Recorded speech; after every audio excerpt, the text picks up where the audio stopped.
Imagine being in one of the best bands in your city. You have packed shows, screaming fans, and there's an unstoppable buzz around town about you. Now imagine all that disappearing overnight. That happened to me. This isn't just a video about a band breakup. It's about how to survive when that thing that you love most turns into the thing that almost breaks you. I'm here to give you 5 ways to help you get out of your funk and back in the groove. Now let's go beyond the fretboard and heal those band breakup blues.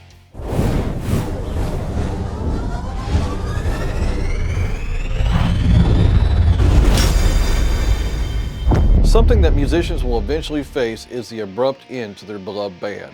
Whether your band breaks up or you're ultimately kicked out, it can be devastating.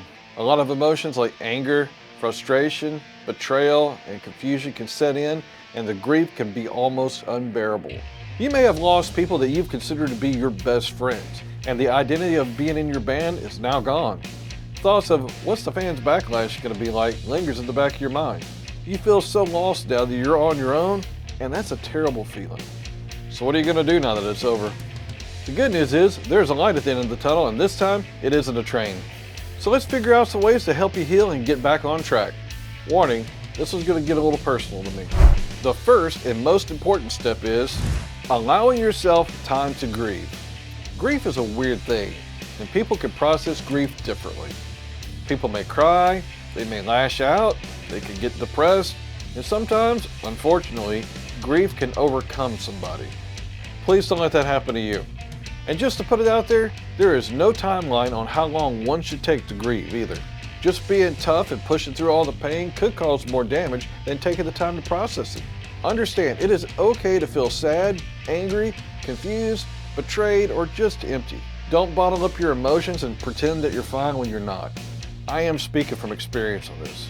I had one of my best projects break up, and I did not process that grief when I should have, and that ultimately led to a bigger problem down the road, which I will discuss later on in this video. But think about it, a band is more than just a hobby.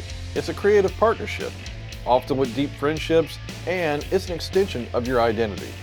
Losing a band is just as comparable as to breaking up with a loved one. The key here is to acknowledge these feelings and not suppress them. Skipping this step means that these emotions will fester and possibly rise up later on in often destructive ways.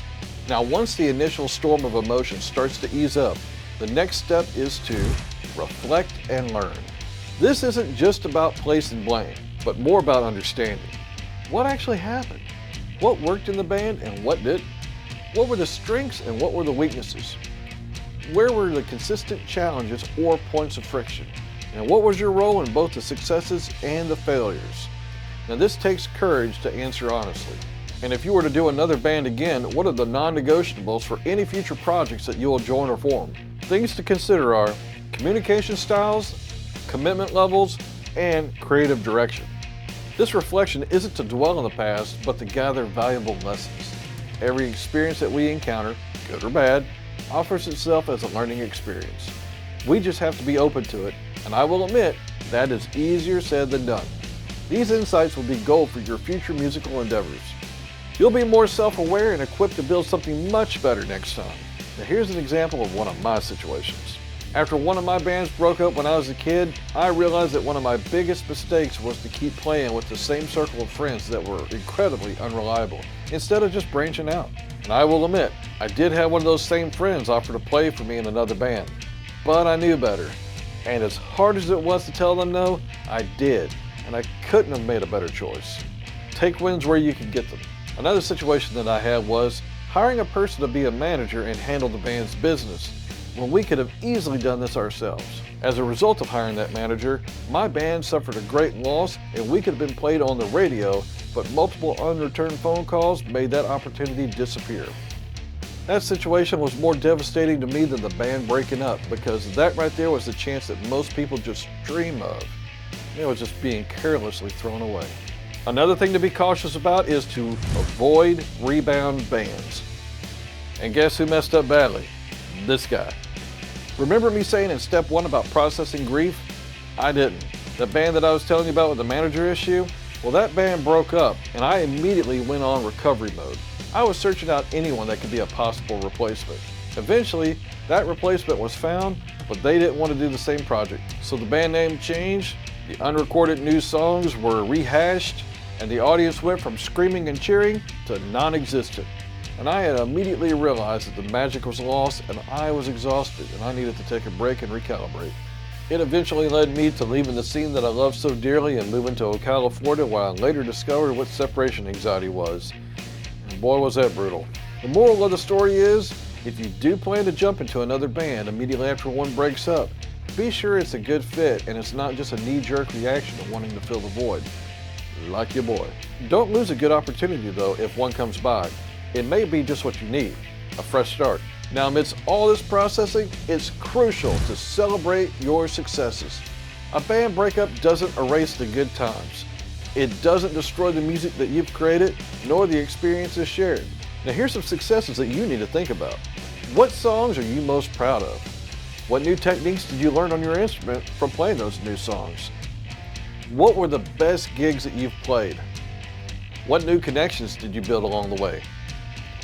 How many fans can you bring over to your new project? There you go. Acknowledging the positives will help you balance your energy. Even if the ending was painful, it wasn't all bad. This provides some perspective and helps you stop feeling like it was a big waste of time. Hold on to those awesome memories because they are part of your musical journey and your growth. And finally, my favorite step, because it's all about the future, embracing the blank slate. Yes, an old chapter has closed, but that means a new one begins. This is time for a fresh start, a new direction, and an artistic rebirth. A renaissance, if you will. So now you have time to focus on a new technique, so go learn it. Maybe you had music that didn't fit your last project. Go record it. Maybe you just want to take a break from music altogether and focus on rebuilding you. That's perfectly fine too. That's what I did. After moving to Florida, I did try to get into another band here, but the experience just wasn't hopeful. And I took an extended hiatus from music. I took a step back and analyzed my life and things that I wanted to better. And since I was a high school dropout and already on the educational path, I decided to look into college. A job that I was working at mentioned that I would be a good fit for engineering. I thought about it critically and decided to go back to school, but long story short, I did not become an engineer because another job that I worked at shined a light on that profession and I didn't want to do it. I did get an AA degree in that field though, and I'm super proud of my grades and my accomplishments. I found brains that I didn't even know I had. I could count higher than 4 now. Then not too long ago, I had the concept of discovering the scene. I have no idea where this journey is going to take me, but I hope that you come along with me. So with that said, the blank slate is incredibly liberating. You get to define what comes next on your own terms, armed with the lessons that you've already learned. This is your chance to rebuild, reinvent, and to rediscover your passion for music in a new way. The darkness of a band breakup or getting removed from that band can genuinely lead to a brighter, more authentic future if you allow it. So there you have it. Those are my top 5 ways to help you cope with your band breakup. Even though this is a tough experience, it is not the end of your musical journey unless you want it to be. Remember to allow yourself time to grieve, reflect and learn from the past, avoid those rebound bands if necessary, celebrate your successes, and embrace the blank slate. You've got this. Your music still matters and your brightest days as a musician could still be ahead of you. I hope this helps. I'd love to hear your experiences. Have you been through a band breakup before? What helped you cope? Share your thoughts in the comments below. Let's support each other. If this video helps you in any way, please give it a like and subscribe for more musical content. I also wanted to point out, if you're curious to what gear that I'm using for this studio, Discovering the Scene is now an Amazon associate. I have links to all my gear used for this recording project linked below. And if you end up buying anything, I get a small commission off those purchases and you don't get a price increase. If you can, please support. Alright, that wraps this one up. Remember, the music scene starts with you. Keep discovering.